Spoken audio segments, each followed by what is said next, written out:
Hi hello ನಮಸ್ಕಾರ ಎಲ್ಲರಿಗೂ. ಹೇಗಿದ್ದೀರಿ? ಚೆನ್ನಾಗಿದ್ದೀರಿ ಅಂತ ಅಂದ್ಕೊಳ್ತಾ ನಾನು ಚೆನ್ನಾಗಿದ್ದೀನಿ ಅಂತ ಹೇಳ್ತಾ ಇವತ್ತು ಮಧ್ಯಾಹ್ನ ಊಟ ಮಾಡಿ ಲಾಗ್ ಸ್ಟಾರ್ಟ್ ಮಾಡ್ತಾ ಇದ್ದೀನಿ ಇವಾಗ. ಯಾಕೆ ಅಂತ ಹೇಳಿದ್ರೆ ಬೆಳಿಗ್ಗೆಯಿಂದ 1 ನಿಮಿಷ ಟೈಮ್ ಇಲ್ಲ ಗೈಸ್, 5 ನಿಮಿಷ ಟೈಮ್ ಇಲ್ಲ ಗೊತ್ತಾ, ಆ ಲೆವೆಲ್ಗೆ ಕೆಲಸ ಮಾಡಿದ್ದೀನಿ. ಎಲ್ಲ ಮನೆಯೆಲ್ಲ ಕ್ಲೀನ್ ಮಾಡಿಕೊಂಡು ನಾಳೆ ವರಮಹಾಲಕ್ಷ್ಮಿ ಹಬ್ಬ ಇದೆ, ಅದಕ್ಕೆ ಕ್ಲೀನ್ ಮಾಡಿರೋದಲ್ಲ ನಾನು. ಯಾಕೆ ಅಂತ ಹೇಳಿದ್ರೆ ನಾಳೆ ನಮ್ಮ ಆಂಟಿಯ ಮನೆಯ ಗೃಹಪ್ರವೇಶ ಇದೆ, ಹಾಗಾಗಿ ಅಲ್ಲಿಗೆ ಹೋಗಬೇಕು. ಇವಾಗ ಸಿಕ್ಕಾಪಟ್ಟೆ ಡಾರ್ಕ್ ಕಾಣಿಸ್ತಿದೆ. ಈಗ ಅಲ್ಲಿಗೆ ಹೋಗಬೇಕು. ಸಂಜೆ ಬರ್ತೀವಿ ಅಂತ ಹೇಳಿದ್ದೀವಿ. ಇನ್ನು 1-2 ದಿವಸ ಮುಂಚೆನೇ ಬಾ ಅಂತ ಹೇಳಿದ್ರು. ನನಗಂತೂ ಆಗಲ್ಲ, ನಿಮಗೆಲ್ಲ ಗೊತ್ತಿರೋ ಹಂಗೆ. ಹಾಗಾಗಿ ಇವತ್ತು ಸಂಜೆ ಹೋಗೋಣ ಅಂತ ಅಂದ್ಕೊಂಡಿದ್ದೀವಿ. ಅದಕ್ಕೆ ಫುಲ್ ಎಲ್ಲ ಸ್ನಾನ ಮಾಡಬೇಕು. ಈಗ ಎಣ್ಣೆ ಹಚ್ಕೊಂಡು ಸ್ವಲ್ಪ ಆಮೇಲೆ ಸ್ವಲ್ಪ ಹೊತ್ತು ಬಿಟ್ಟು ಸ್ನಾನಕ್ಕೆ ಹೋಗಬೇಕು. ಇನ್ನು ನಾನು ಹೊರಡ್ತೀನಿ ಸ್ನಾನ ಮಾಡಿ. ಅಷ್ಟರೊಳಗೆ ನನ್ನ ಮಗ ಸ್ಕೂಲಿಂದ ಬರ್ತಾನೆ, ಅಷ್ಟರೊಳಗೆ ನಮ್ಮನೆಯವ್ರು ಕೂಡ ಕೆಲಸದಿಂದ ಬರ್ತಾರೆ. ಹಾಗೆಯೇ ನಾನು ಇನ್ನೂ ಬ್ಯಾಗ್ ಎಲ್ಲ ಪ್ಯಾಕ್ ಮಾಡಿಲ್ಲ. ಏನೇನು ಪ್ಯಾಕ್ ಮಾಡ್ಕೊಂಡಿದ್ದೀನಿ ಅಂತ ಏನೆಲ್ಲ ಪ್ಯಾಕ್ ಮಾಡ್ಕೊಂಡಿದ್ದೀನಿ ಅಂತ ನಾನು ನಿಮ್ಮ ಜೊತೆ ಹೇಳ್ತೀನಿ, ಶೇರ್ ಮಾಡ್ಕೊತೀನಿ. ಹಾಗೆ ಇನ್ನೂ ಬ್ಯಾಗೆಲ್ಲ ಬಟ್ಟೆ ಎಲ್ಲ ಹಾಗೆ ಜೋಡಿಸಿಲ್ಲ, ಇನ್ನೂ ಜೋಡಿಸ್ಕೊಬೇಕು. ಎಷ್ಟು ಕೆಲಸ ಗೊತ್ತಾ, ಒಂದು ಎಡಿಟಿಂಗ್ ಬೇರೆ ಆಯಿತಾ, ಇನ್ನು ಎಡಿಟಿಂಗ್ ಮಾಡಿ ಒಂದು ವಿಡಿಯೋ ಅಪ್ಲೋಡ್ ಮಾಡಲೇಬೇಕಾ, ನನ್ನ ಕೆಲಸ ನಾನು ಮಾಡಲೇಬೇಕಾ, ಅದೊಂದು ಬೇರೆ ಕೆಲಸ ಇದೆಯಾ, ಅದನ್ನೆಲ್ಲ ಮಾಡಿ ಎಷ್ಟು ಟೈಮ್ ಹಿಡಿಯೋದು. ಒಂದು ವಿಡಿಯೋ ಅಪ್ಲೋಡ್ ಮಾಡೋದಕ್ಕೆ ಅಟ್ಲೀಸ್ಟ್ ಒಂದು 2 to 3 hours ಆದರೂ ಬೇಕೇ ಬೇಕು. ಅದು ಕಣ್ಣು ಮುಂದೆ ಮೊಬೈಲ್ ಹಿಡ್ಕೊಂಡು ಕೂತ್ಕೊಂಡು ಕಣ್ಣೆಲ್ಲ ನೋಡಿ ಹೇಗಾಗಿದೆ ಅಂತೇಳಿ ಏನು ಮಾಡೋಂಗಿಲ್ಲ. ಬನ್ನಿ ತೋರಿಸ್ತೀನಿ ನಾನು ಏನೇನು ತೊಗೊಂಡಿದ್ದೀನಿ ಅಂತ ಹೇಳಿ. ಇಲ್ಲಿ ಬಟ್ಟೆ ಎಲ್ಲ ರೆಡಿ ಮಾಡ್ಕೊಂಡಿದ್ದೀನಿ. ಇದೆಲ್ಲ ಇನ್ನು ಬ್ಯಾಗಿಗೆ ಹಾಕ್ಕೊಬೇಕು. ಮೆಡಿಸಿನ್ಸು ಸ್ವಲ್ಪ ಒಂದೇನು ಕಣ್ಣಿನ ಸ್ವಲ್ಪ ಮೆಡಿಸಿನ್ ಇದೆ. ಇನ್ನು ಇದು ನಮ್ಮ ಮಗಂದು, ಇದು ನಮ್ಮ ಮನೆಯವ್ರದ್ದು, ಹಾಗೆ ಇದು ನಂದು. ಬಟ್ ಇವೆಲ್ಲ ತೊಗೊಂಡು ಹೋಗ್ತೀನೋ ಇಲ್ವೋ ಗೊತ್ತಿಲ್ಲ. ಬನ್ನಿ ಒಳಗಡೆ ಬಂದರೆ ಇಷ್ಟು ತೊಗೊಂಡಿದ್ದೀನಿ. ಇಲ್ಲಿ ಒಂದಿಷ್ಟು ಸೀರೆಗಳಿದೆ. ನಮ್ಮ ಆಂಟಿಗೆ ಒಂದಿಷ್ಟು ಸೀರೆಗಳು ಬೇಕಿತ್ತಂತೆ, ಹಾಗಾಗಿ ಸೀರೆಗಳನ್ನ ತೊಗೊಂಡಿದ್ದೀನಿ.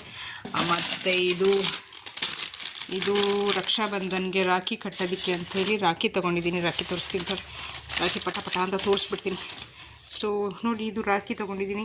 ಇದು 4 ತೊಗೊಂಡಿದ್ದೀನಿ. 4 ಜನಕ್ಕೆ 4. ಇದು 3 ಜನಕ್ಕೆ ಅವ್ರಿಗೆ ಬೇಜಾರಾಗಬಾರ್ದು ಅಂತ 3 ಜನಕ್ಕೂ ಒಬ್ಬರಿಗೆ ಒಂದು ಟೀಮಿಗೆ. ಹಾಗೆ ಇದು ಸ್ಪೆಷಲಾಗಿ ಒಬ್ಬರಿಗೆ ಕಟ್ಟಬೇಕು ಅಂತ ಅಂದ್ಕೊಂಡಿದ್ದೀನಿ. ಇನ್ನೆಲ್ಲರೂ ನನ್ನ ತಮ್ಮಂದಿರು ಮತ್ತು ಅಣ್ಣ ಎಲ್ಲ ಸಿಗ್ತಾರಲ್ವ, ಹಾಗೆ ಒಂದೇ ಫ್ರೇಮಲ್ಲಿ ಎಲ್ಲರೂ ಸಿಗೋದ್ರಿಂದ ಕಟ್ಟಬೇಕು ಅಂತ ಇದನ್ನೊಂದು ತೊಗೊಂಡಿದ್ದೀನಿ. ಹಾಗೆ ಇದನ್ನು ತೋರಿಸೋದು, ಇದು ಹಿಂಗೆ ಇರಲಿ. ಇದೇನಿದು ಇದು ನನ್ನ ಮಗಂದು ಬಟ್ಟೆ, ಮೊನ್ನೆ ತೊಗೊಂಡು ಹಾಗೆ ಇಲ್ಲಿ ಇಟ್ಟಿದ್ದೆ. ಆಮೇಲೆ ಇದು ಬ್ಯಾಗಿಗೆ ಇನ್ನೂ ತುಂಬಿಸ್ಕೊಂಡಿಲ್ಲ, ಇನ್ನು ಈ ಬ್ಯಾಗಿಗೆ ಇನ್ನೂ ತುಂಬಿಸಿಲ್ಲ, ಇನ್ನು ಬಟ್ಟೆ ಎಲ್ಲ ತುಂಬಿಸ್ಕೋಬೇಕು ಇದಕ್ಕೆ. ಹಾಗೆ ಇದೆಲ್ಲ ಫುಲ್ ಬೆಳ್ಳಿ ಸಾಮಾನು ತೊಗೊಂಡಿದ್ದೀನಿ. ನನ್ನ ಹತ್ರ ಇರೋ ಬೆಳ್ಳಿ ಸಾಮಾನು ಏನೋ ಬೇಕಂತೆ, ದೇವ್ರ ಪೂಜೆಗೆ ಅಂತ ಬೆಳ್ಳಿ ಸಾಮಾನು ಬೇಕಂತೆ, ಹಾಗಾಗಿ ಸ್ವಲ್ಪ ಬೆಳ್ಳಿ ಸಾಮಾನೆಲ್ಲ ತೊಗೊಂಡಿದ್ದೀನಿ. ಸೊ ಇದಕ್ಕೊಂದು ಚಿಕ್ಕದೊಂದು ಪ್ಲೇಟ್ ಇಟ್ಕೋಬೇಕು. ಇನ್ನೊಂದು ಪ್ಲೇಟ್ ತಗೋದಕ್ಕೆ ಹೇಳಿದ್ದಾರೆ, ನಾನಿನ್ನೂ ಪ್ಲೇಟ್ ಇಟ್ಕೊಂಡಿಲ್ಲ. ಎಲ್ಲ ಇದೆ, ಇದೊಂದಿದೆ, ಸೊ ಇದೊಂದಿದೆ, ಎಲ್ಲ ಪೇಪರಲ್ಲಿ ಸುತ್ತಿಟ್ಟಿದ್ದೀನಿ. ಮತ್ತು ಇದೊಂದು ದೀಪದ ಕಂಬ ಇದೆ, ಇಲ್ಲೊಂದು ದೀಪದ ಕಂಬ ಇದೆ. ಮತ್ತು ಇದು ಎಲ್ಲ ಸೆಟ್ಸ್ ರೆಡಿ ಇದೆ. ಸೊ ಇದು ಫುಲ್ ದೀಪ, ಅವ್ರಿಗೆ ಬೇಕಾಗಿರೋವಂಥ ವಸ್ತುಗಳನ್ನ ನಾನು ಇಲ್ಲಿ ಇಟ್ಕೊಂಡಿದ್ದೀನಿ. ಬ್ಯಾಗಲ್ಲಿ ಫುಲ್ ಅವರಿಗೆ ಬೇಕಾಗಿರೋವಂಥ ಗೃಹ ಪ್ರವೇಶದ ಮನೆಗೆ ಬೇಕಾಗಿರುವಂಥ ವಸ್ತುಗಳು ಇದರಲ್ಲಿವೆ. ಇನ್ನು ಈ ಬ್ಯಾಗಿಗೆ ನನ್ನ ಮಗಂದು ಮತ್ತು ಇನ್ನೊಂದು ಬ್ಯಾಗ್ ಆಗುತ್ತೆ ನಮ್ಮ ಮನೆಯವ್ರದ್ದು ಮತ್ತು ನನ್ನ ಮಗಂದು ಸ್ವಲ್ಪ ಜಾಸ್ತಿ ಹಿಡಿಯೋ ಹಿಂಗಾಗೋಗಿದೆ. ಈಗ ಏನೂ ಮಾಡ್ಕೊಂಡಿಲ್ಲ, ಸ್ಕಿನ್ ಕೇರ್ ಮಾಡ್ಕೋಬೇಕಾಗಿದ್ದು, ಸ್ಕಿನ್ ಕೇರು ಮಾಡ್ಕೊಂಡಿಲ್ಲ. ಅಟ್ಲೀಸ್ಟ್ ಒಂದು ಮುಖನೂ ಬೆಳಗ್ಗೆಯಿಂದ ತೊಳೆದಿಲ್ಲ, ಹಂಗಾಗೋಗಿದೆ ಮುಖ. ಅಂದರೆ ಸರಿ ಆಯಿತು, ಇನ್ನು ನಾನು ಹೋಗಿ ಸ್ನಾನ ಮಾಡ್ಕೊಂಡು ಬರ್ತೀನಿ, ಆಮೇಲೆ ರೆಡಿಯಾಗಿ ಸಿಗ್ತೀನಿ. ಸೊ ನಾನು ಇವಾಗ ಹೊರಟಾಯಿತು. ಈಗ ಹೊರಟ್ಕೊಂಡ್ರೆ ಇವಾಗ ವಿಡಿಯೋ ಮಾಡ್ತಾಯಿದ್ದೀನಿ. ನಾನು ಫುಲ್ ಹೊರಟಾಗಿದೆ. ಈಗ ನನ್ನ ಮಗನೂ ಕೂಡ ಹೊರಟಾಗಿದೆ. ಅವ್ನಿಗೊಂದು ಸ್ವಲ್ಪ ಹೋಮ್ವರ್ಕ್ ಇತ್ತು, ಹೋಮ್ವರ್ಕ್ ಮುಗಿಸಿ ಅವ್ನು ಹೊರಡು ಅಂತ ಹೇಳಿದ್ದೀನಿ. ಇನ್ನು ವರಮಹಾಲಕ್ಷ್ಮಿ ಹಬ್ಬ ಮಾಡೋದಕ್ಕೆ ನಾವಿನ್ನೂ ಇರೋದಿಲ್ಲ.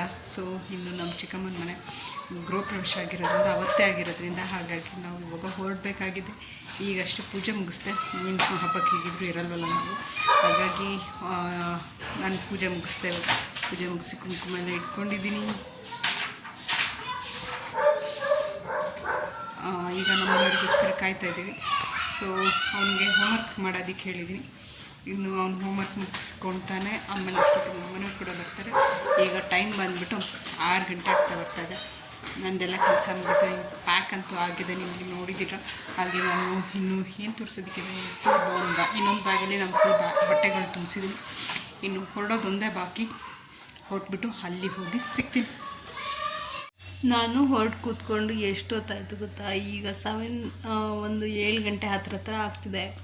ನಮ್ಮ ಮನೆಯವ್ರು ಇನ್ನೂ ಬಂದಿಲ್ಲ, ಅವ್ರಿಗೋಸ್ಕರ ವೆಯ್ಟ್ ಮಾಡ್ತಾಯಿದ್ದೀವಿ. ಅವ್ರು ಬಂದ ತಕ್ಷಣ ಹೋಗೋಣ ಅಂತ. ಇನ್ನೂ ಬಂದಿಲ್ಲ, ರೆಡಿ ಇದೆ, ನಿನ್ನೆ ತಗೊಂಡು ಹೋಗೋದಷ್ಟೇ.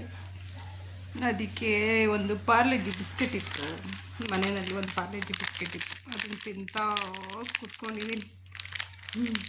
ಅದು ಇನ್ನೇನು ಮಾಡೋದು, ಮಗ ಅಂತೂ ಹೋಮ್ವರ್ಕ್ ಎಲ್ಲ ಮಾಡಿಬಿಟ್ಟು ಆಟಾಡ್ತೀನಿ ಅಂತ ಹೋದ. ನಾನು ಏನು ಮಾಡ್ಲಿಕ್ಕೆ ಕೂತ್ಕೊಂಡು ಒಂದಿಷ್ಟು ರೀಲ್ಸ್ ನೋಡಿದೆ, ಒಂದಿಷ್ಟು ಅದು ಇದು ಎಲ್ಲ ನೋಡಿದೆ. ಏನೂ ಪ್ರಯೋಜನ ಆಗಲಿಲ್ಲ, ತಲೆ ಎಲ್ಲ ಹೋಗಿ ಬರ್ತದೆ. ಅದೊಂದು ಪಾರ್ಲೆಜಿ ಬಿಸ್ಕೆಟ್ ಇತ್ತಲ್ವ, ಅದನ್ನೊಂದು ಖಾಲಿ ಮಾಡ್ತಾಯಿದ್ದೀನಿ. ನಾನು ಎಷ್ಟೊತ್ತಿಗೆ ಬರ್ತಾರೆ, ನಾವು ಹೋಗಿ ಆಮೇಲೆ ಸಿಗ್ತೀನಿ. ನಾವೀಗ ಬಂದಿರೋದು ಚಿಕ್ಕಮಂಗ್ಳೂರು ಹತ್ರ ರೀಚ್ ಆದ್ವಿ. ಬರೋಷ್ಟೊತ್ತಿಗೆ ಟೈಮ್ ಆಗಿದೆ ಇವಾಗ 8:15. ನಾವು ಮನೆಗೆ ಹೋಗ್ಬೇಕಾದ್ರೆ 8:15 ಆಗಿತ್ತು. ದಹಿಪುರಿ ಯಾಕೆ ಗೊತ್ತಿಲ್ಲ. ಇಲ್ಲಿ ಹೊರಗಡೆ ಬಂದಿದ್ವಾ, ಚಿಕ್ಕಮಂಗ್ಳೂರು ಎಂಟ್ರೆನ್ಸಲ್ಲಿದ್ದೀವಿ ಇವಾಗ. ಈಗ ಏನಾದರೂ ತಿನ್ನೋಣ. ಬೇಲೊಂದು ಅದಕ್ಕೆ ಇವಾಗ ಸ್ವಲ್ಪ ಚಾಟ್ಸ್ ಏನೋ ತಿನ್ಕೊಂಡು ಹೋಗೋಣ, ಮನೆಗೆ ಹೋಗ್ಬೇಕಾದ್ರೆ ಲೇಟ್ ಆಗುತ್ತೆ ಅಂತ ಹೇಳ್ಬಿಟ್ಟು ಸ್ವಲ್ಪ ತಿನ್ಕೊಂಡು ಹೋಗೋಣ ಅಂತ ಬಂದಿದ್ದೀವಿ. ನಮ್ಮ ಮನೆಯವ್ರು ಬರೋದು ಲೇಟ್ ಆಯಿತಾ, ಹಾಗಾಗಿ ನಾವು ಹೊರಟಿದ್ದು ಲೇಟ್ ಆಯಿತು. ಕಾಣಿಸ್ತಿದೆಯಾ? ಕತ್ಲಲ್ಲಿ ಕಾಣಿಸಲ್ಲ ಏನೇನು. ಇಲ್ಲಿ ಯಾವುದೋ ಒಂದು ಎಂಟ್ರೆನ್ಸಲ್ಲಿದೆ, ಚಿಕ್ಕಮಗಳೂರು ನಿಯರ್ ಎಂಟ್ರೆನ್ಸಲ್ಲಿದೆ. ಸೊ ಇನ್ನು ಮನೆಗೆ ಹೋಗ್ಬೇಕಾದ್ರೆ 8:15, ಮೇ ಬಿ 8:15, 8:45 ಆಗ್ಬೋದು. ಈಗ 8 ಗಂಟೆ 10 ನಿಮಿಷ ಇದೆ. 8 ಗಂಟೆ 10 ನಿಮಿಷ. ನನ್ನ ಮಗ ಎಲ್ಲ ತಿಂತಾ ಇದ್ದಾರೆ ಇಲ್ಲಿ.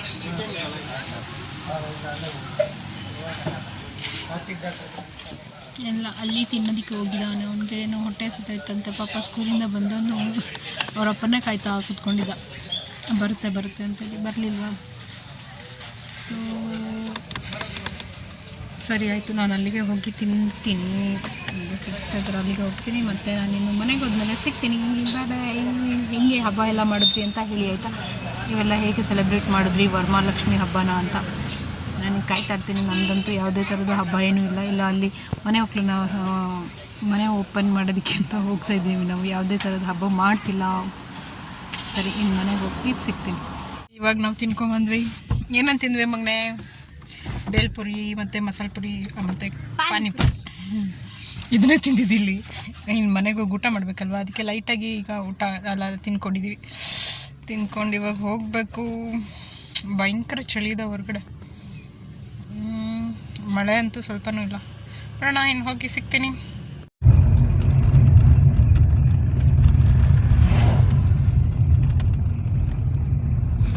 ನೈಟ್ ಟೈಮು ಡ್ರೈವಿಂಗ್ ಮಾಡೋಕ್ಕೆ ಎಷ್ಟು ಚೆನ್ನಾಗಿರುತ್ತೆ ಅಲ್ವಾ? ತುಂಬ ಚೆನ್ನಾಗಿತ್ತು. ಹೋಗ್ತಾ ಇರಬೇಕಾದ್ರೆ ನಾವು ಹೀಗೆ ಹೋಗ್ತಾ ಇದ್ವಿ, ಫೋನ್ ಬಂತು ಮನೆಯಿಂದ, ಎಲ್ಲಿದ್ದೀರಾ ಅಂತ.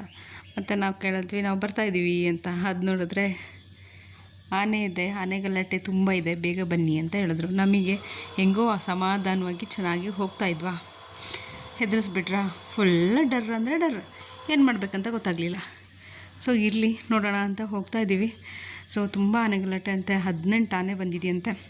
ಹಾಗಾಗಿ ನಮಗೂ ಸ್ವಲ್ಪ ಪುಕ್ಕ ಅನಿಸ್ಬಿಡ್ತು. ಹೇಳಿಲ್ಲ ಅಂದರೆ ಪರವಾಗಿಲ್ಲ, ಹೆಂಗೋ ಹೋಗಿ ಸೇಫಾಗಿ ಮನೆಗೆ ಸೇರ್ಕೊಬೋದಾಗಿತ್ತು. ಈಗ ಹೇಳಿದ್ಮೇಲೆ ನಮಗೆ ಹೆಂಗೆ ಅನಿಸ್ಬೇಕು? ನಮಗಂತೂ ಖುಷಿ ಆಗ್ತಾಯಿತ್ತು ರೋಡಲ್ಲಿ ಬರೋದಕ್ಕೆ. ಯಾವುದೇ ವೆಹಿಕಲ್ ಗಲಾಟೆ ಇಲ್ಲ, ಏನಿಲ್ಲ, ಆರಾಮಾಗಿ ಫ್ರೀಯಾಗಿ ಹೋಗ್ತಾಯಿದ್ವಿ. ಅಷ್ಟೊತ್ತಿಗೆ ಮನೆಯೇ ಬಂದುಬಿಡ್ತು ನೋಡಿ. ಅಲ್ಲಿ ಅದೇ ಮನೆ ಇವತ್ತು ಗೃಹ ಪ್ರವೇಶ ಆಗೋಕ್ಕಿರೋದು. ಸೊ ಕಂಪ್ಲೀಟ್ ಆಗಿದೆ. ಸೊ ಬನ್ನಿ, ನಾಳೆ ಇನ್ನು ಬೆಳಿಗ್ಗೆ ಸಿಗ್ತೀನಿ, ಓಕೆನಾ? Hello, good morning. ನಿನ್ನೆ ಸಂಜೆ ಬರಬೇಕಾದ್ರೆ ಸಿಕ್ಕಾಬಟ್ಟೆ ಲೇಟ್ ಆಗಿತ್ತು, ಹಾಗಾಗಿ ಯಾವುದೇ ಥರದ್ದು ವಿಡಿಯೋಸು ಮಾಡಲಿಲ್ಲ. ಈಗ ನಾವಿದ್ದೀವಿ, ಇಲ್ಲಿ ಬಂದಿದ್ದೀವಿ ಮನೆ ಗೃಹ ಪ್ರವೇಶಕ್ಕೆ. ಸೊ ಬೆಳಿಗ್ಗೆ ಸಿಕ್ಕಾಬಟ್ಟೆ ಚಳಿ ಇದೆ ಗೈಸ್.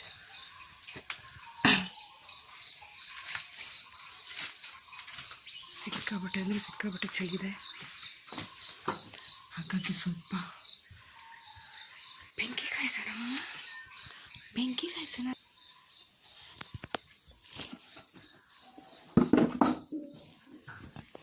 ಸ್ವಲ್ಪ ಬೆಂಕಿ ಕಾಯಿಸೋಣ ಅಂತ ಬಂದಿದ್ದೀನಿ. ಬೆಂಕಿ ನೋಡಿ ಎಷ್ಟು ವರ್ಷ ಆಯಿತು. ಬೆಂಕಿ ನೋಡಿ ಎಷ್ಟು ತಿಂಗಳು ಎಲ್ಲರೂ ಒಳಗಡೆ ಗೃಹ ಪ್ರವೇಶಕ್ಕೆಲ್ಲ ರೆಡಿ ಮಾಡ್ಕೊತಿದ್ರು. ಆಮೇಲೆ ನೆಂಟರೆಲ್ಲ ಬರ್ತಾಯಿದ್ರು. ನಾನಂತೂ ಎದ್ದಿದ್ದೇ ಲೇಟು, ಹಾಗಾಗಿ ಹಿಂದ್ಗಡೆ ಬಂದಿದ್ದೀನಿ. ಇವಾಗ ಇವರು ನಾನ್ ವೆಜ್ಗೆ ಅಂತ ಮಾಡ್ಕೊಂಡಿದ್ದಾರೆ, ಒಂದು ಔಟ್ ಹೌಸ್ ಥರ ಒಂದು ಸದ್ಯ ಅಂದರೆ ಜಸ್ಟ್ ಬರೀ ನಾನ್ ವೆಜ್ ಮಾತ್ರ ಮಾಡೋದಕ್ಕೆ ಅಂತ ಇಟ್ಕೊಂಡಿದ್ದಾರೆ. ಹಾಗಾಗಿ ಇಲ್ಲಿಗೆ ನಾನು ಬಂದಿದ್ದೀನಿ. ಸಿಕ್ಕಾಪಟ್ಟೆ ಚಳಿ, ನಮಗೆ ಅಷ್ಟು ಬೆಚ್ಚಗಿದ್ದು ಅಲ್ಲಿ ನೋಡಿ ಇಲ್ಲಂತೂ ಸಿಕ್ಕಾಪಟ್ಟೆ ಚಳಿ ಆಗ್ತದೆ. ನನಗಂತೂ ಆಗ್ತಾನೆ ಇರಲಿಲ್ಲ. ಅದಕ್ಕೆ ಸ್ವಲ್ಪ ಬೆಂಕಿ ಕಾಯಿಸ್ಕೊಂಡು ಆಮೇಲೆ ಫ್ರೆಶ್ ಆಗೋಣ, ಆಮೇಲೆ ಹೊರಡೋಣ ಅಂತ ಬಂದಿದ್ದೀನಿ. ಎಷ್ಟು ಚೆನ್ನಾಗಿ ಅನಿಸ್ತಿತ್ತು ಗೊತ್ತಾ. ಯಾರಿಲ್ಲ, ಎಲ್ಲರೂ ಮುಂದ್ಗಡೆ ಇದ್ದಾರೆ, ಎಲ್ಲರೂ ಅವ್ರವ್ರ ಕೆಲಸದಲ್ಲಿ ಬ್ಯುಸಿ ಇದ್ದಾರೆ. ನಾನು ಮಾತ್ರ ವೀಡಿಯೋ ಮಾಡಿಕೊಂಡು ಹಿಂಗೆ ಸುಮ್ಮನೆ ಹಾಟೆ ಹೊಡ್ಕೊಂಡು ಕೂತಿದ್ದೀನಿ. ಆಮೇಲೆ ಇವಾಗ ಹೋಗಿ ಸ್ನಾನ ಮಾಡಿ ಆಮೇಲೆ ರೆಡಿ ಆಗಬೇಕು. ಇನ್ನು ಎಲ್ಲರೂ ಬರ್ತಾರೆ, ಅಷ್ಟೊತ್ತಿಗೆ ನಾವೆಲ್ಲ ರೆಡಿ ಆಗಿರಬೇಕು. ಪಾಪ ಯಾರು ಏನು ನನಗೆ ಕೆಲಸ ಏನೂ ಹೇಳಿರಲಿಲ್ಲ. ಎಲ್ಲರೂ ಅವ್ರವ್ರ ಕೆಲಸ ಅವ್ರವ್ರು ಮಾಡ್ಕೊತಾ ಇದ್ರು. ನಾನು ಮಾತ್ರ ಈ ಥರ ಬೆಂಕಿ ಕಾಯಿಸ್ಕೊಂಡು ಕೂತಿದ್ದೆ. ನನಗಂತೂ ಸಿಕ್ಕಾಪಟ್ಟೆ ಚಳಿ ಆಗ್ತಾಯಿತ್ತು, ಸಿಕ್ಕಾಪಟ್ಟೆ ಮಳೆನೂ ಬರ್ತಾಯಿತ್ತು, ಸಿಕ್ಕಾಪಟ್ಟೆ ಮಾತಾಡ್ಕೊತಿದ್ದಾರೆ.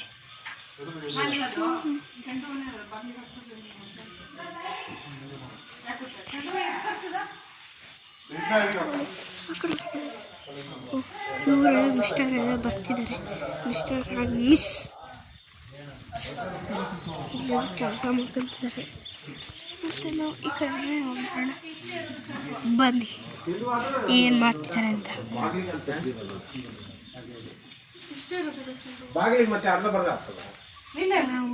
ನಾನು ಬೇರೆ ಕಡೆ ಹೋಗ್ತೀನಿ ಬನ್ನಿ.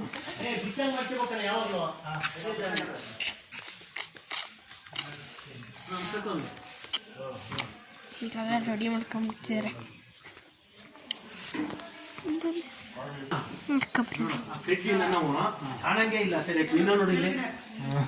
ನಮ್ಮ ಮೇಘರಾಜ ಮಾವು ನೋಡ್ಕೊಬರೋಣ ಬನ್ನಿ ಏನು ಮಾಡ್ತಿದ್ದಾರೆ ಅಂತ.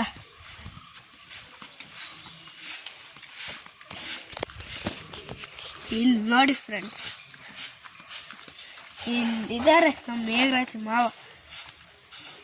ಇವ್ರೇನು ನಮ್ಮ ಮೇಘರಾಜ ಮಾವ ನೋಡ್ಕೊಳ್ಳಿ, ಅಷ್ಟೇ ನೋಡ್ಕೊಳ್ಳಿ. ಇವರೆಲ್ಲ ಕಿತಪತಿ ರಾಜ್ಯಗಳು ನೋಡ್ಕೊಳ್ಳಿ ಗಾಯ್ಸ್, ನೋಡ್ಕೊಳ್ಳಿ ನೋಡಿ. ಒಳ್ಳೆ ಹೂ ಇದೆ, ದೊಡ್ಡ ಹೂ. ಈಗ ಆ ಕಡೆ ಎಲ್ಲ ಕುಯ್ಯಕ್ಕೆ ಹೋಗ್ತಿದ್ದಾರೆ. ವಾವ್, ನೋಡಿ ನೀರು ನೋಡಿ, ಆನಂದ ಹೂಗಳು ನೋಡಿ ಹೇಗೆ ಚೆನ್ನಾಗಿದ್ದಾವೆ. ನೀರೆಲ್ಲ ಬರ್ತಿದ್ದಾವೆ, ಸ್ಮೂತಾಗಿದೆ. ಇದು ನನ್ನ ಮಗ ವೀಡಿಯೋ ಮಾಡಿರೋದು. ನಾನು ಸ್ವಲ್ಪ ಕೆಲಸದಲ್ಲಿ ಬ್ಯುಸಿ ಇದ್ನಲ್ವ, ಹಾಗಾಗಿ ನಾನು ಅಲ್ಲಿ ಸ್ವಲ್ಪ ಡೆಕೋರೇಟ್ ಎಲ್ಲ ಮಾಡ್ತಿದ್ದೆ. ಸೊ ಇದು ಏನು ಅಂತ ಅಂದ್ಕೊತೀರಾ, ಇದು ಕಾಫಿ ಪಲ್ಪರ್ ಅಂತ ಹೇಳಿ ಚಿಕ್ಕಮಂಗ್ಳೂರು ಸೈಡ್ ಇರೋರಿಗೆ, ಕಾಫಿ ಬೆಳೆಯೋರಿಗೆ ಗೊತ್ತಿರುತ್ತೆ ಇದೇನು ಅಂತ ಹೇಳಿ. ಅದು ಪಲ್ಪಿಂಗ್ ಮಿಷಿನ್. ಅದು ತುಂಬ ಹಳೆಯ ಕಾಲದಿಂದ ಇದೆ. ನಾವು ಚಿಕ್ಕವ್ರು ಇರಬೇಕಾದ್ರಿಂದ ಬರ್ತಾ ಇರಬೇಕಾದ್ರಿಂದನೂ ಕೂಡ ಇವ್ರ ಮನೆಯಲ್ಲಿದೆ ಇದು. ಹಾಗೆಯೇ ಎಲ್ಲರೂ ಬ್ಯುಸಿ ಇದ್ದರು ಅವ್ರವ್ರ ಕೆಲಸದಲ್ಲಿ. ಹಾಗೆ ನನ್ನ ತಮ್ಮ ಇವನು ಅಂದರೆ ಆಂಟಿ ಮಗ, ಅವ್ನ ಹಿಂದೆನೇ ಸುತ್ತಕೊಂಡು ನನ್ನ ಮಗ ವೀಡಿಯೋ ಮಾಡ್ತಾ ಇರೋದು, ಅವನಿಗೂ ತೋರಿಸ್ಕೊಂಡು. ಹಾಗೆ ಅವ್ರ ಮನೇಲಿ ಯಾವ್ಯಾವ ಥರದ್ದು ಹೂ ಬೆಳೆದಿದ್ದಾರೆ, ಆಮೇಲೆ ಯಾವ್ಯಾವ ಥರ ಗಿಡಗಳಿದೆ ಅದನ್ನೆಲ್ಲ ನಿಮಗೆ ಎಕ್ಸ್ಪ್ಲೇನ್ ಮಾಡ್ತಿರೋದು. ಸ್ವಲ್ಪ ಎಕ್ಸ್ಪ್ಲೇನ್ ಮಾಡೋದ್ರಲ್ಲಿ ಏರುಪೇರು ಇದೆ, ಹಾಗಾಗಿ ನಾನು ವಾಯ್ಸ್ ಓವರ್ ಕೊಡ್ತಾಯಿದ್ದೀನಿ. ಮತ್ತು ತುಂಬ ಲೆಂತಿ ವೀಡಿಯೋ ಆಗುತ್ತೆ ಅಂತ ಹೇಳಿ ನಾನು ನಾಳೆ ಗೃಹ ಪ್ರವೇಶದ ವೀಡಿಯೋನ ಅಪ್ಲೋಡ್ ಮಾಡ್ತೀನಿ. ಹಾಗೆ ನೋಡ್ತಾ ಇರಿ, ನನ್ನ ವೀಡಿಯೋಕ್ಕೆ ಸಪೋರ್ಟ್ ಮಾಡಿ ಅಂತ ಕೇಳ್ಕೊಳ್ತೀನಿ. ಹಾಗೆ ಯಾರಿಗೆಲ್ಲ ನನ್ನ ವೀಡಿಯೋ ಇಷ್ಟ ಆಗಿದೆ ಹೋಗಿ ದಯವಿಟ್ಟು ಸಬ್ಸ್ಕ್ರೈಬ್ ಆಗಿ, ಹಾಗೆ ಲೈಕ್ ಮಾಡಿ, ಹಾಗೆ ಶೇರ್ ಮಾಡಿ, ಹಾಗೆ ಸಬ್ಸ್ಕ್ರೈಬ್ ಮಾಡ್ಕೊಳ್ಳಿ. ಆದರೆ ಹಾಗೆಯೇ ನೀವು ಸಬ್ಸ್ಕ್ರೈಬ್ ಮಾಡಿದ ಪಕ್ಕನೇ ಅಲ್ಲೊಂದು ಬೆಲ್ ಬಟನ್ ಇರುತ್ತೆ, ಅಲ್ಲಿ ಪ್ರೆಸ್ ಮಾಡಿ, ಅದು ನಿಮಗೆ ನೋಟಿಫಿಕೇಷನ್ ಬರುತ್ತೆ ನಾನು ವೀಡಿಯೋ ಹಾಕಿದ ತಕ್ಷಣ. ಹಾಗೆ ನನಗೆ ಸಪೋರ್ಟ್ ಮಾಡಿ ಅಂತ ಕೇಳ್ಕೊಳ್ತಾ, ದಯವಿಟ್ಟು ನಿಮಗೆ ಯಾವ ಥರ ವೀಡಿಯೋ ಬೇಕು ಅಂತೇಳಿ ಕಮೆಂಟ್ ಮಾಡಿ, ನಾನು ಅದಕ್ಕೆ ಪ್ರಯತ್ನ ಮಾಡ್ತೀನಿ. ಹಾಗೆಯೇ ನಿಮ್ಮ ಸಪೋರ್ಟ್ ತುಂಬ ಮುಖ್ಯ ಅಂತ ಕೇಳ್ಕೊಳ್ತಾ, ನನ್ನ ಮಗ ವೀಡಿಯೋ ಮಾಡಿದ್ದಾನೆ. ಹಾಗೆ ಅದರಲ್ಲಿ ಏನಾದರೂ ಲೋಪದೋಷ ಏನಾದರೂ ಇದ್ದರೆ ದಯವಿಟ್ಟು ನಿಮ್ಮ ಹೊಟ್ಟೆಗೆ ಹಾಕ್ಕೊಂಡು ದಯವಿಟ್ಟು ಕ್ಷಮಿಸಿ ಅಂತ ಕೇಳ್ಕೊಳ್ತಾ, ನಾಳೆ ಇನ್ನೊಂದು ವೀಡಿಯೋದಲ್ಲಿ ಸಿಗ್ತೀನಿ. ನಮಸ್ಕಾರ.